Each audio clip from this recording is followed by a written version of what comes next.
Staying in that region, Alibaba, China's answer to Amazon, is worth $200 billion on the grey market. That's the market where orders can be placed with brokers before the firm starts trading. The online shopping giant is on track for the largest technology flotation in history, beating the likes of Facebook, Twitter and eBay. The firm is set to list on the New York Stock Exchange early next month and may list with a market capitalization as high as $245 billion, putting it up there with the world's largest retailer, Walmart. I'm now joined by Naeem Islam from AvaTrade. Let's talk about China first of all.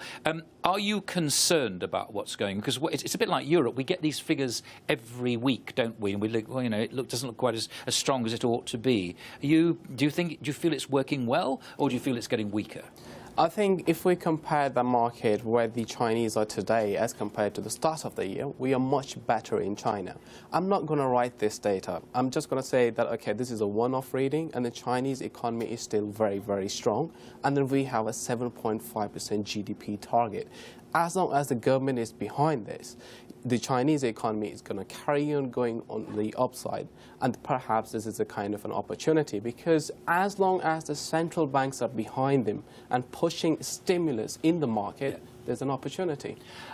A weakening currency, though, makes life difficult, doesn't it? It's good for exports, but actually to service the country's foreign debt gets expensive, doesn't it? It does certainly get expensive, and then when you have the likeliness of the geopolitical tensions combined with that, with Russia and Ukraine kind of a situation, and then we have a biggest partnership between China and Europe. The Germany is kind of slowing down there. So there's a bit of a concern over there, but again, here is an opportunity for investors, because ECB is about to bring 400 billion euros in the market. That is a massive amount of a TLTROs, which is in normal person, it's just kind of a loan which is coming into the market. And in September, 30 billion worth of money is only coming. 7 biggest Italian banks are coming. So I think this is an opportunity, as long as the ECB and the central banks in China, they are there. Any kind of pullback is an opportunity for investors to buy it. What would they actually buy into?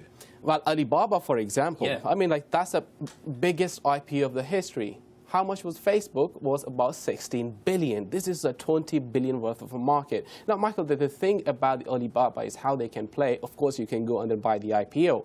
But if you don't want it to play the IPO itself, remember who has the biggest stakes in IPO. You have a Yahoo, and you have a SoftBank, which controls 34%. So regardless whether you are sitting in China or you don't have the access because Alibaba is going in New York, you can play it through SoftBank, which owns 34%. Could you also play it through, you know, often said in the past that when these big IPOs come up, you don't necessarily go for the headline IPO, you know, the big name, but the machinery underneath. That's presumably an opportunity. That's what exactly. I mean, like, Yahoo is sitting there, SoftBank is sitting there. They are going to be on the board of Alibaba.